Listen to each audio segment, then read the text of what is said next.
Ladies and gentlemen, words are not mere sounds carried on the air, they are instruments of profound consequence.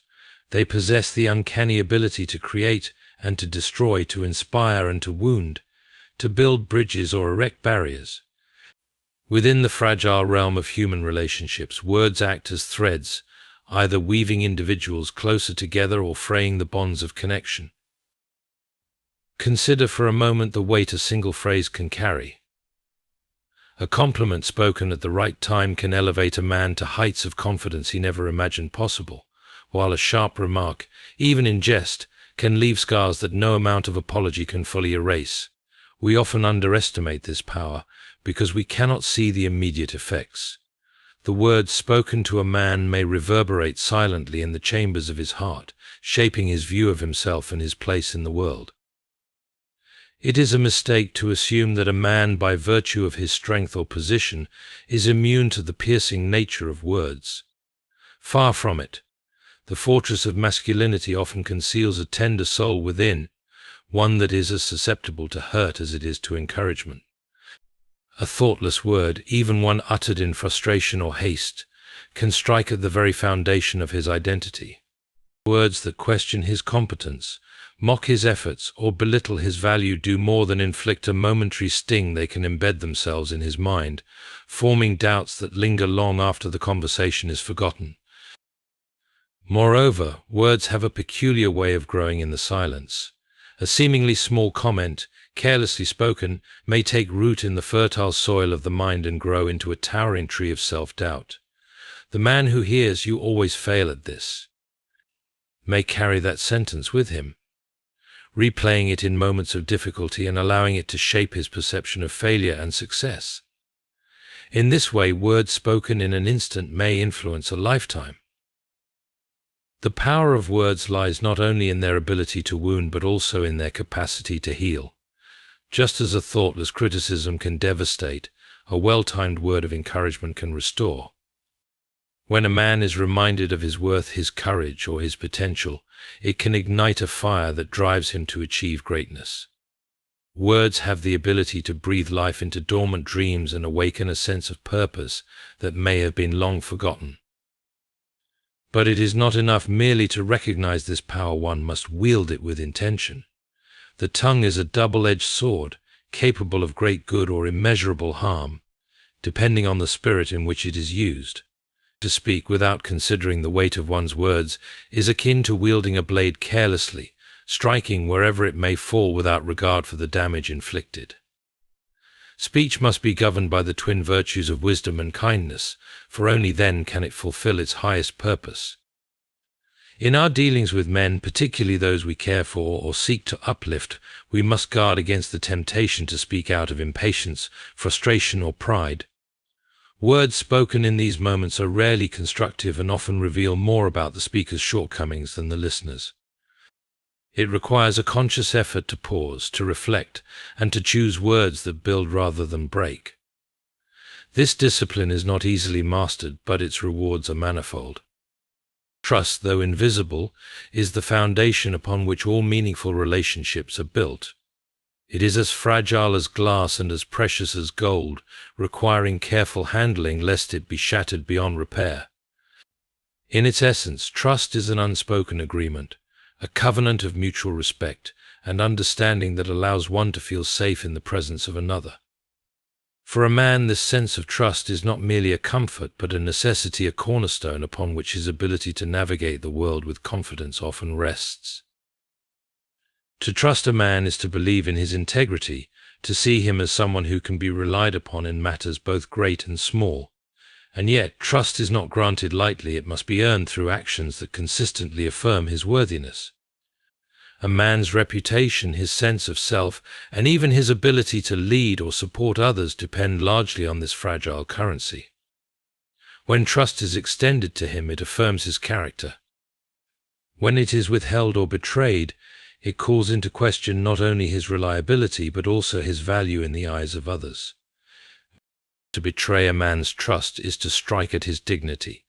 There is perhaps no wound more piercing than to feel that one's confidence has been misplaced. When a man confides a weakness, a hope, or even a fear, he is exposing a part of himself that he might otherwise guard fiercely. To misuse such a confidence to turn it into a weapon or to treat it lightly is to commit an act of profound betrayal. The harm inflicted by such an act often far outweighs the immediate consequences, for it sends a clear message: he is not safe here. The pain of broken trust is compounded by its ripple effects. A man who has been wounded in this way may find it difficult to trust again, not only the one who betrayed him but others who come after. He may retreat into himself, guarding his vulnerabilities more fiercely and perhaps even doubting his judgment in granting trust in the first place. This withdrawal, though a natural response to betrayal, can have far-reaching consequences, isolating him from the very connections that might offer healing and growth. Equally important is the recognition that trust is a two-way street. Just as it is vital to honor the trust a man places in you, so too is it essential to demonstrate that you are willing to trust him in return. A man who feels perpetually doubted or second-guessed may come to question not only his abilities but also his worth in the eyes of those around him. The constant implication that he cannot be trusted may erode his confidence and leave him feeling as though he must prove himself endlessly, a burden that can weigh heavily on even the strongest shoulders. Moreover, trust is not merely about what is said, but also about what is unsaid. There are moments in every relationship where silence speaks louder than words. To refrain from voicing a doubt, to resist the urge to criticize unnecessarily, is often a greater act of trust than any explicit declaration. It is a testament to the belief that a man is capable, that he will act honorably, and that he does not require constant oversight or correction. Yet trust is not blind. It does not demand that we ignore faults or excuse wrongs. True trust is built not on ignorance but on understanding. It acknowledges that no man is perfect, that mistakes will be made, and that forgiveness will sometimes be necessary. But it also insists on accountability, for trust cannot flourish in the absence of truth. A man who betrays trust must be given the opportunity to make amends, to demonstrate through his actions that he is worthy of being trusted again. This process requires patience and grace, but it is the only path by which broken trust may be restored. The nature of trust, then, is both delicate and profound. It is not a gift to be squandered or a tool to be wielded for manipulation. Rather, it is a sacred bond, one that reflects the highest ideals of human connection. To handle it carelessly is to risk undoing what might have taken years to build. To honor it, however, is to affirm the inherent dignity of the one to whom it is given. To be vulnerable is to open oneself to the world, to reveal those hidden parts of the soul that might otherwise remain cloaked in shadow. It is an act of profound courage, for it carries with it the risk of rejection, misunderstanding, or even betrayal. And yet, without vulnerability, no relationship can be truly authentic. The essence of trust, intimacy, and love depends upon a willingness to be seen as one truly is, with all the imperfections, fears, and hopes that make up the human condition. But there is a fine and often imperceptible line between vulnerability and recklessness. To cross that line is not to build bridges, but to invite ruin. Vulnerability, when exercised with wisdom, is a gift. It allows others to see the heart behind the actions, the motive behind the words. For a man to express vulnerability is often seen as an act of defiance against societal norms that equate masculinity with stoicism. Yet true strength lies not in the absence of feeling, but in the ability to navigate those feelings with grace. To admit to failure, to seek help, or to express fear does not diminish a man, rather, it humanizes him, drawing others closer and fostering bonds that are grounded in truth, rather than pretense. But recklessness masquerading as vulnerability is a different matter. Recklessness seeks not connection but catharsis. It is the unguarded spilling of thoughts and emotions without regard for the context or the consequences. To confide in someone without considering their ability or willingness to bear the weight of that confidence is not an act of trust, but of self-indulgence. It places the burden of one's struggles upon another without invitation, expecting understanding without offering respect. There is a temptation, especially in moments of emotional turmoil, to unburden oneself indiscriminately. The world tells us that honesty is a virtue, and so it is, but honesty without discernment is a blunt instrument. To share every thought, every fear, every grievance without thought to the impact on the listener is not vulnerability but recklessness. It risks overwhelming or alienating the very person one seeks to draw closer, turning a moment of potential connection into a source of tension or even division.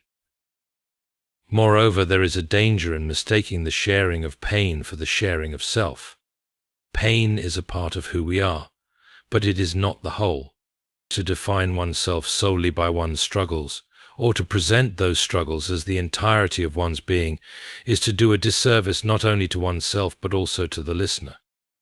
Vulnerability is not about dwelling in the darkness, but about inviting others to walk with us toward the light. Recklessness, by contrast, traps both speaker and listener in a cycle of negativity, offering no path forward and no hope of resolution. Another aspect of recklessness is the assumption that every truth must be spoken.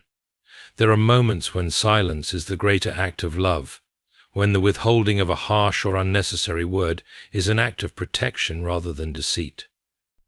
Vulnerability does not demand that we lay bare every thought or feeling. It demands only that we be honest about what truly matters.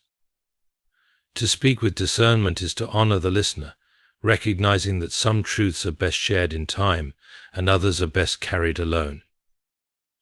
A man must also consider the context in which he chooses to be vulnerable. Not every moment is the right moment, and not every person is the right confidant. To entrust one's deepest thoughts to someone who has not earned that trust is to invite potential harm. Vulnerability requires a foundation of mutual respect and understanding. Without these, it becomes little more than a gamble, one that often ends in regret. Recklessness, on the other hand, disregards these boundaries, treating every interaction as an opportunity for self-revelation regardless of the consequences. It is worth noting that vulnerability, properly understood, is an act of generosity. It says to the other, I trust you with this part of myself, and I believe you will handle it with care. Recklessness, by contrast, is an act of selfishness. It demands attention, validation, or sympathy without regard for the listener's capacity or willingness to provide it. It seeks to unburden the speaker at the expense of the listener, leaving in its wake confusion, discomfort, or even resentment.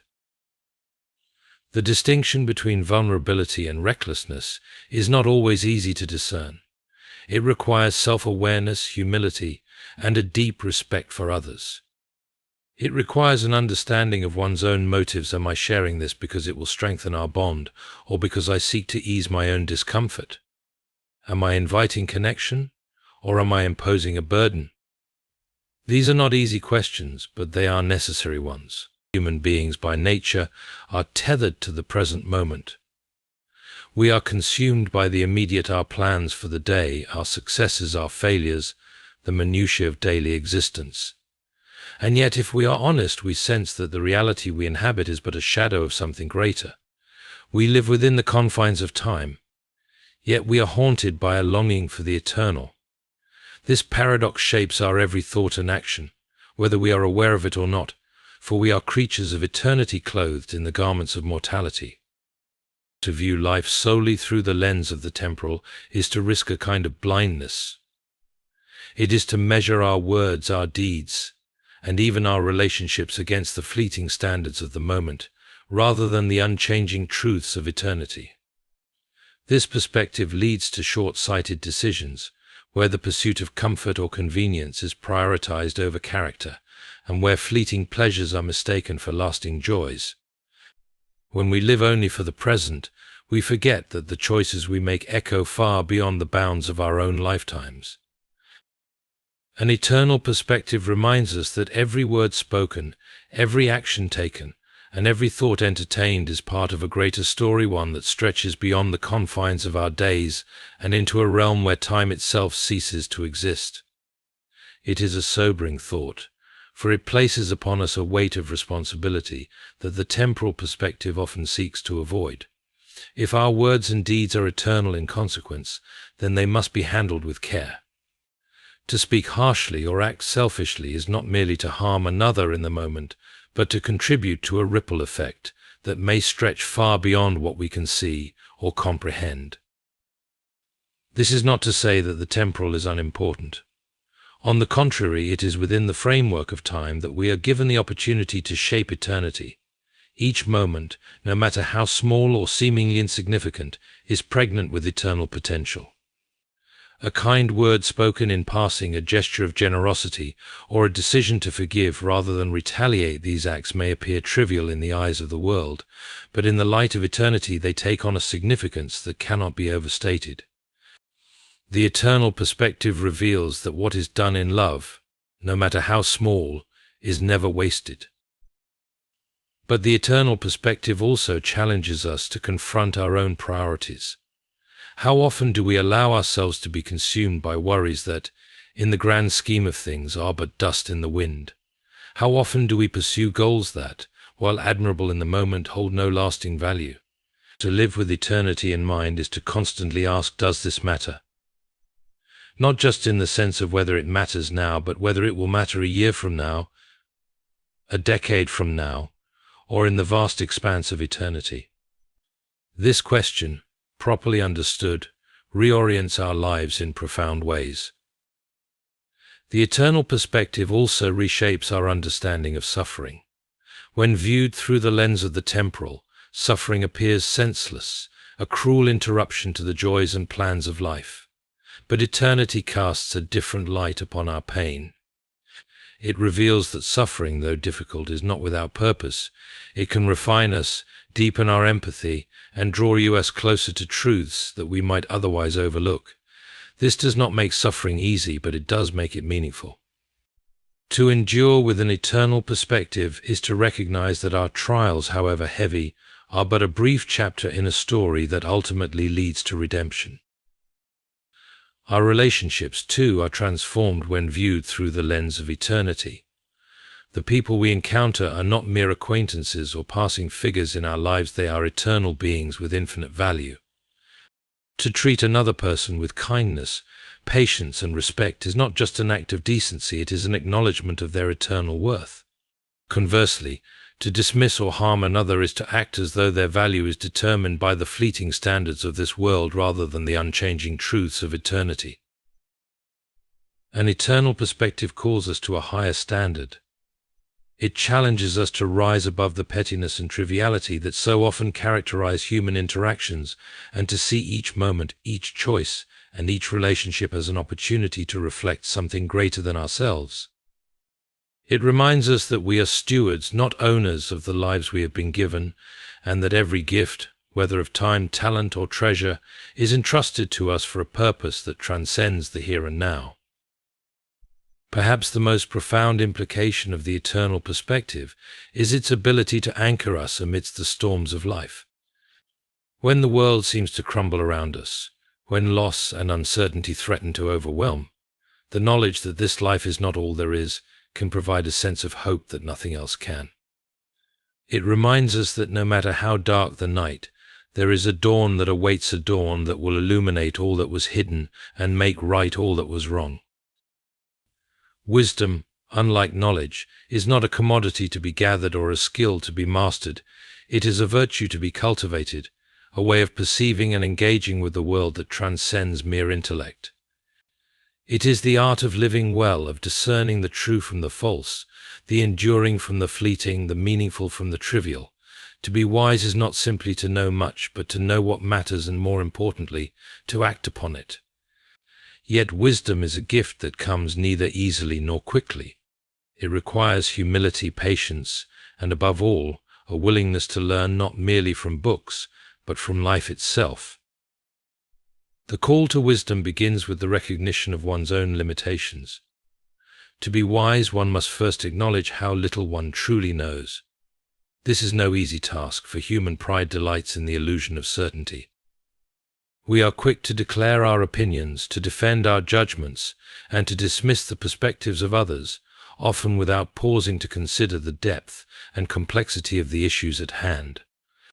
But wisdom demands that we set aside our arrogance, that we approach life with a posture of openness and curiosity. It is only when we admit our ignorance that we can begin to learn. Wisdom also requires a deep attentiveness to the world around us. In an age of distraction where noise and busyness are celebrated, the act of listening, truly listening, has become a rare and precious skill. To be wise is to pay attention to the words of others, to the patterns of life, to the still, small voice within that often speaks most clearly in moments of quiet. Wisdom is not found in the clamor of endless activity or the pursuit of constant novelty, but in the patient observation of life's rhythms and the careful consideration of its lessons. At the heart of wisdom lies the ability to discern. To discern is to see clearly, to recognize the essence of a thing amidst the distractions and deceptions that surround it. This is no small task, for the world is full of falsehoods that masquerade as truth and trivialities that pretend to be significant. To navigate such a world requires a keen and practiced eye, one that is trained to look beyond appearances and to grasp the deeper realities that lie beneath. This discernment is not merely an intellectual exercise, it is a moral one. It involves the constant weighing of choices, the deliberate consideration of consequences, and the steadfast commitment to what is good and right, even when it is difficult. Wisdom is, by its very nature, practical. It is not content to remain in the realm of abstract thought, it insists on being lived out in the everyday. To be wise is not only to know what is right, but to do it, and to do it consistently. This requires courage, for the path of wisdom is rarely the easiest or the most popular. It often calls us to swim against the current, to make sacrifices, and to endure criticism or misunderstanding. Yet wisdom is also a source of strength, for it provides a sense of clarity and purpose that can sustain us even in the face of adversity. Another hallmark of wisdom is its orientation toward others. While knowledge can be hoarded for personal gain, wisdom seeks to serve. The truly wise are those who use their insight not to exalt themselves but to uplift others. They are slow to judge, quick to forgive, and generous in their counsel. They understand that wisdom is not a private possession but a communal gift, one that grows richer the more it is shared. In this way, wisdom becomes a force for healing and reconciliation, bridging divides and fostering understanding in a world that is often fractured and contentious. Wisdom also demands a long view of life. It is not swayed by the whims of the moment or the pressures of the immediate. Instead, it considers the broader context, the larger story in which each decision and action plays a part. This perspective allows the wise to act with foresight and intentionality rather than being driven by impulse or convenience. It is a perspective that recognizes the interconnectedness of all things, understanding that even the smallest choices can have far-reaching consequences. Yet wisdom is not static, it is a journey, a lifelong pursuit that requires continual growth and adaptation. The call to wisdom is not a call to arrive at a destination, but to embark on a path, one that wins through the joys and sorrows, the triumphs and failures of life. Along the way, the wise remain teachable, always ready to learn from new experiences, new insights, and even their own mistakes. They understand that wisdom is not a fixed state, but a dynamic process, one that deepens and matures over time. Finally, wisdom is rooted in humility. It does not boast or seek to dominate, for it understands that true strength lies not in asserting one's will, but in serving a higher purpose. The wise are those who recognize their place in the grand tapestry of existence, who see themselves not as the center of the universe, but as part of something far greater. This humility allows them to approach life with gratitude and reverence, to see beauty and meaning even in the midst of hardship, and to find joy in the simple and the ordinary. In the end, life is a journey of choices, each moment presenting an opportunity to reflect, grow, and align ourselves with deeper truths. The power of words, the steadfastness of trust, the balance between vulnerability and recklessness, the eternal perspective. and the call to wisdom are not isolated virtues but interwoven threads that form the fabric of a meaningful life. To ignore them is to drift aimlessly, but to embrace them is to walk a path of purpose and significance. Each of these principles calls us to rise above the ordinary and strive for what is lasting and true. They remind us that our lives are not just for the fleeting here and now, but part of something far greater, stretching into eternity. And as we navigate this world with its complexities, challenges, and beauty, may we do so with hearts attuned to these truths, minds open to learning, and spirits committed to the good that endures.